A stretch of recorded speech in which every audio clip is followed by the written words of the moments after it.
Hey Prof, what does such a high-speed camera visualize and what does it mean for torch development?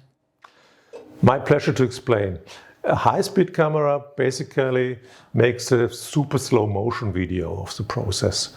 This means we can look at a process with up to 250,000 pictures of frames per second, if we say. So we have a very good impression in detail about the welding process. We can look at how the wire melts and how the melted droplets then transfer to the workpiece.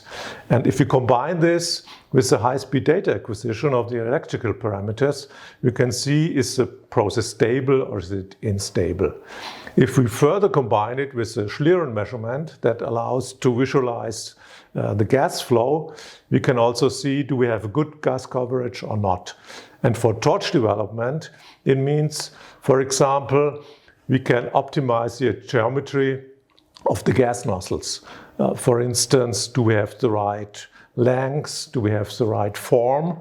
So finally, it helps us to have a fast and efficient development of welding torches. Any questions for the Weld Prof? Please contact me.